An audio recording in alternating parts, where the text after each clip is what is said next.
ఫిబ్రవరి 9 మాఘమాస ఆదివారం శుక్లపక్ష ద్వాదశి రాత్రి 8:13 వరకు, తదుపరి త్రయోదశి.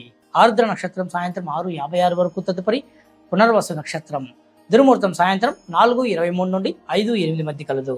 ఆదివారం ఆరుద్ర ద్వాంశయోగం విఘ్నము, పునర్వాసు ధ్వజయోగం రాజ్యలాభం కనుక సాయంత్రం 7 తర్వాత ప్రయాణాలు అనుకూలం. మాఘమాస శుక్లపక్షంలో వచ్చే ఏకాదశి భీష్మ ఏకాదశి. ఈరోజు భీష్ముడు భగవంతునిలో ఐక్యమైన రోజు. భీష్ముడు పాండవులకు చేసిన మహోపదేశం శ్రీ విష్ణు సహస్రనామం. భగవద్గీత లేదా విష్ణు సహస్రనామం లేదా విష్ణు స్తోత్రాలు పారాయణం చేయడం వలన విశేష ఫలితాలు, సకల శుభాలు ప్రాప్తిస్తాయని గురువచనము. గోచారంలో శుభ ఫలితాలు మొత్తం మీన కన్యా రాశి వారిపైన ప్రభావం చూపడం వలన వీరు శుభకార్య ప్రయత్నాలు, వ్యాపార విస్తరణలు, పెట్టుబడులు శుభ ఫలితాలు కలుగజేస్తాయి.